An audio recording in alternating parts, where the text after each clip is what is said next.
जय हिंद दोस्तों। बहुत सारे लोगों को पता ही है कि हमारे देश में ना जाने कितने मतलब सैकड़ों नहीं हजारों की संख्या में चीट फंड कंपनियां थी। जैसे आपको बता दूं, पीएससीएल कंपनियां हो गई, ग्रीन रे कंपनियां हो गई, ग्रीन रे इंटरनेशनल कंपनी हो गए, रोज वैली, शारदा ग्रुप, ऐसे ऐसे न जाने कितनी कंपनियां हैं जिसमें लोगों ने पैसा लगाया। इसके अलावा बता दूं ग्रीन टच, और उसके बाद बता दूं प्रिज्म इंटरनेशनल, ऐसी ऐसी बहुत सारी कंपनियां हैं जिसमें लोगों ने पैसा रखा और सारी की सारी कंपनियां भाग गए। इसके अलावा बता दूं जितने भी बड़ी भी कंपनियां थी, जैसे कि सहारा इंडिया हो गया, पीएससीएल हो गया, इस तरह की कंपनी में भी, हालांकि भी बहुत बड़ी कंपनियां थी, ये भी मतलब नॉन बैंकिंग कंपनी थी, सोसाइटी में रजिस्टर्ड थी, लेकिन ये सब क्या है, ये सब भी लोगों के साथ गड़बड़ किया जो लोग आज तक भुगत रहे हैं। लेकिन भुगत रहे हैं, इसके बाद भी लोग पता नहीं क्यों नहीं संभल रहे हैं, क्यों नहीं जागरूक हो रहे हैं, क्यों नहीं अवेयर हो रहे हैं, बार बार एक ही गलती को क्यों कर रहे हैं। ये इसलिए कह रहा हूं कि अभी हाल ही में बता दूं, गाजियाबाद में रॉयल फाइन इंडिया निधि लिमिटेड नाम की एक कंपनी का ब्रांच खुला। उसमें क्या है, लोगों ने लगातार पैसा जमा करना शुरू कर दिया। वो कंपनी वहां पे ब्रांच खोला, उसके बाद क्या किया कि लगभग वहां पर 1000 से ज्यादा कलेक्शन एजेंट बना लिए, मतलब वहां पे एजेंट बना लिया, एडवाइजर बना लिया लोगों को, और मोटा कमीशन देने का वादा किया। लोग भी उसमें काम करने लगे और लोगों को मात्र 2 साल 3 साल में पैसा डबल, या फिर आरडी में ही रख रहे हैं तो इतना ज्यादा इंटरेस्ट दे रहे हैं, 15%, 17%, 20%, 25%, कि लोग भी एकदम पागल होते जा रहे हैं। लगातार उसमें पैसा रख रहे हैं कि भाई मैं तो 5 साल में ही करोड़पति हो जाऊंगा, मैं 5 साल में ही अरबपति हो जाऊंगा, मैं 1 लाख रुपया रखूंगा 3 साल में ही मेरा डबल हो जाएगा, या फिर 500,000 रुपया महीना रखूंगा 5 साल में ही मुझे 3 लाख, 4 लाख, 5 लाख, 10 लाख मिल जाएगा। ये लालच लोग के अंदर से भारत में जा नहीं रहा, और यही वजह रहा है कि 10,000 लोगों के बीच में लगभग करोड़ों रुपया लेकर ये फिर से ये चीट फंड कंपनी भाग गई। लोग फिर ताकते रह गए। जाकर क्या करेंगे, पुलिस में जाके कंप्लेन किए थाना में। थाने वाले क्या करेंगे आपको पता ही है, रिपोर्ट दर्ज करेंगे, उसके बाद छानबीन करेंगे, जाके देखेंगे ऑफिस बंद है, हेड ऑफिस बंद है, फिर क्या है सेबी कार्रवाई करेगी और लोगों का पैसा का चूना लग जाएगा, खत्म। पैसे तो लेकर वो भाग गया, पैसा रिकवरी होने का है नहीं।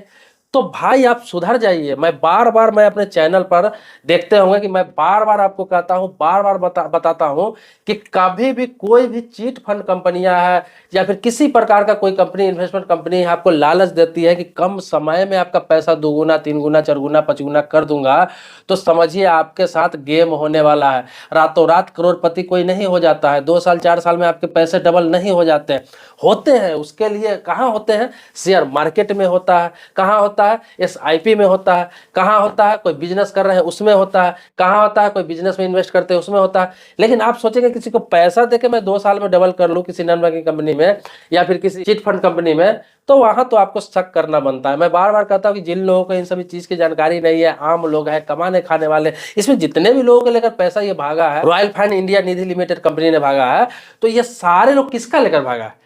सब्जी बेचने वाला, ठेली चलाने वाला, रेडी लगाने वाला, फैक्ट्री में काम करने वाला, मजदूरी करने वाला, कंस्ट्रक्शन साइट पे काम करने वाला, या फिर खेतों में काम करने वाले, ऐसे लोगों के पैसा लेकर भागा है। क्योंकि इन लोगों को ज्यादा समझ नहीं होता, या तो ज्यादातर लोग इसमें अनपढ़ होते हैं या कम पढ़े लिखे लोग होते हैं, इसलिए इन्हें आसानी से बेवकूफ बनाया जाता है और आज भी बनाया जा रहा है। ऐसी हालात में जहां हजारों चिट फंड कंपनियां भाग गई या डूब गई या दिवालिया हो गई, इसके बाद भी कोई कंपनी आता है और उसमें लोग पैसा रखना स्टार्ट कर देते हैं लालच में। तो मैं बार बार कहता हूं कि ऐसे लालच में नहीं पड़े। इसके लिए सरकार ने आपको व्यवस्था कर रखा है। सरकार पोस्ट ऑफिस को ही बैंक बना दिया। पोस्ट ऑफिस में ऐसा ऐसा प्लान है, वहां जाके पैसा आसानी, जो कम पढ़े लिखे लोग हैं आसानी से जाके वहां पे आप एफडी कर सकते हैं। सरकार का बहुत सारा प्लान है, उसमें पैसा इन्वेस्ट कर सकते हैं। अटल पेंशन योजना है, सुकन्या समृद्धि योजना, योगी मानधन योजना है, इसके अलावा एफडी योजना है, जनरल एफडी योजना में जाकर कोई भी आदमी पैसा रख सकता है। इसके अलावा आरडी स्कीम चल रहा है, आप महीने में पैसा जमा कर सकते हैं 5 सालों के लिए, 10 सालों के लिए। हर तरह के स्कीम जो एक चिट फंड कंपनी या फिर नॉन बैंकिंग कंपनी चलाती है, सारा पोस्ट ऑफिस में चल रहा है। लेकिन फिर भी लोगों को सरकार पे भरोसा नहीं करना है, सरकारी चीजों में पैसा नहीं रखना है। लोगों को तो भाई रातों रात अमीर बनना है, 2 साल में ही पैसे डबल करने, कर लीजिए, ऐसे ही होता है 2 साल में पैसा डबल। सहारा इंडिया में इसी तरह लोगों ने पैसा रखा, आज 10 साल 12 साल 15 साल से झूल रहे हैं, खुद का पैसा जमा किया हुआ नहीं मिल रहा है। ब्याज इंटरेस्ट तो छोड़ दीजिए, जो उसको 20%, 25%, 30% एनुअल बताएगा, ब्याज तो छोड़ दीजिए, उसका जो मूलधन जमा है वो पैसे भी उसको नहीं मिले। लेकिन लोगों का मन से लालच नहीं गया। कभी भी मैं आपको बताता हूँ, दूसरों को देख के सीखना चाहिए। जरूरी नहीं कि हादसा मेरे साथ हो तभी मैं सुधरूंगा, दूसरों को देख के सीखना चाहिए। कोई भी इस तरह के हुआ तो बाकी लोगों का, जो अभी 10,000 लोगों को पैसा लेकर जो ये कंपनियां भागी है, ये 10,000 लोग कौन थे? क्या इसको मालूम नहीं था कि इस तरह का हो रहा है, इस तरह की कंपनियां भाग गई? सहारा के साथ भी ऐसे ही हुआ, PSEL के साथ भी ऐसे हुआ। पैसे मिलते भी है तो पैसे 2 साल के लिए मैं फिक्स करता हूँ, 5 साल के लिए फिक्स करता हूँ, 20 साल केस लड़ने के बाद भी मिलते हैं कि नहीं मिलते इसकी भी कोई गारंटी नहीं। फिर भी लोग समझ नहीं रहे। सिर्फ गाजियाबाद से कहा जा रहा है कि 20 करोड़ रुपया लेकर ये कंपनी भागी है। ये कंपनी 2019 में रजिस्टर्ड हुई, मात्र 4 साल पुरानी कंपनी है। आप समझ रहे हैं कि आज से 5 साल 7 साल पहले इतनी हजारों में चिट फंड कंपनियां डूब चुकी है, सभी का पैसा डूब चुका है, पूरे देश में हाहाकार मच चुका है। कितना मंत्री इसमें फंसे थे, बड़े बड़े सेलिब्रिटी फंसे थे इससे जुड़े हुए जो थे, और आज तक किसी का पैसा रिकवरी नहीं हुआ। केस के नाम पर चल रहा है, किसी का पैसा आज तक मिला नहीं, सभी के पेपर बॉन्ड घर पे रखे रह गए। इसके बाद भी 2019 में कंपनी रजिस्टर्ड होती है और ऐसे कंपनियों में लोग पैसा लगाने। इससे यह साबित होता है कि अपने देश में कितना भी कांड हो जाए, कितना भी कुछ भी हो जाए, लोग सुधरने वाले नहीं है, लोगों का लालच खत्म होने वाला नहीं है। लोग बिना मेहनत के रातों रात करोड़पति बनना चाहते हैं, या फिर मेहनत करते हैं और सोचते हैं कि थोड़ा सा पैसा इन्वेस्ट करके मैं 2 साल 4 साल में ही पैसा बना लूं। ऐसा संभव नहीं है। देखिए, आम लोगों के लिए कह रहा हूं, जो कम कमाते हैं, मेहनत से कमाते हैं बेचारे, और पैसा कहीं इन्वेस्ट करना चाहते हैं, तो उनके लिए भी ऑप्शन है। मैंने बताया, पोस्ट ऑफिस का कोई भी स्कीम आप लेकर, कोई भी बॉन्ड लेकर आप छोड़ सकते हैं, 100% सिक्योर है, क्योंकि वो भारत सरकार की संस्था, डायरेक्ट भारत सरकार के अंडर में आती है। उसको जन्मों जन्म तक कभी डूबने की संभावना नहीं है। जब तक भारत है तब तक वो है, समझिए भारत ही पोस्ट ऑफिस है। इसके अलावा आपको बता दूं कि कोई भी बैंक में आप इन्वेस्टमेंट कर सकते हैं। इसके अलावा आप SIP किसी कंपनी का खरीद सकते हैं, LIC का इंश्योरेंस ले सकते हैं, प्लान अपने औकात के हिसाब से, अपने हैसियत के हिसाब से, अपने इनकम के हिसाब से। इसके अलावा आप सोना गोल्ड खरीद के घर में रख सकते हैं कि कभी वक्त जरूर पे आपको काम आ जाए। इसके अलावा छोटा मोटा प्रॉपर्टी खरीद सकते हैं कहीं पर। देखिए, कभी भी जो आम आदमी है, जो कम पढ़े लिखे है या फिर अनपढ़ है, उसको किसी एजेंट, किसी कंपनी के एजेंट पर या किसी कंपनी के एडवाइजर पर भरोसा नहीं करना चाहिए। चाहे वो आपका रिश्तेदार हो, अपना हो, पड़ोसी हो, गांव का हो, जानने वाला हो, दोस्त हो, कभी भी भरोसे करके पैसा मत लगाइए। मतलब 5 साल 10 साल 8 साल की कमाई आप उसमें जमा करते हैं, और होता क्या है कि एक दिन भाग जाता है। मतलब कि आप 5 साल 10 साल पीछे चले जाते हैं। आपका पूरा जिंदगी भर का समझिए कि उम्मीद पर पानी फिर जाता है। इसीलिए कभी भी इस तरह की कंपनी में पैसा नहीं लगाइए, जो कम समय में आपको लालच देता है पैसा डबल करने का, ज्यादा करने का।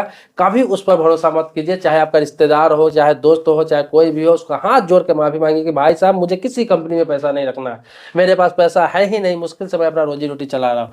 आप कभी इन सभी चीजों पर भरोसा नहीं कीजिए। ये बहुत सारे कांड हो रहे हैं, लगातार हो रहा है, लगातार कंपनियां रजिस्टर हो रही है। अब बहुत सारे लोग ये भी कहते हैं कमेंट बॉक्स में, या फिर इस तरह का जो मामला होता है कि सरकार रजिस्ट्रेशन देती ही क्यों है। अब आपको बता दूं कि सरकार किसी भी कंपनी को कोई रजिस्ट्रेशन देती है तो उसका बैकग्राउंड, उसका पेपर, सब चीज चेक वेक करके, सब चीज करके दिया जाता है। अब उसका माथे पर तो लिखा नहीं रहता है कि ये बंदे भाग जाएगा। अब मान लीजिए इतनी बड़ी बड़ी कंपनियां, जैसे अभी देखो, आपको बता दूं कि विजय माल्या की कंपनी किंगफिशर थी, कितनी बड़ी कंपनी थी, कितने लोगों को उसने रोजगार दे रखा था, देश का एक नामी गिरामी कंपनी थी। किसको पता था कि यह कंपनी दिवालिया होकर इसका मालिक भाग जाएगा।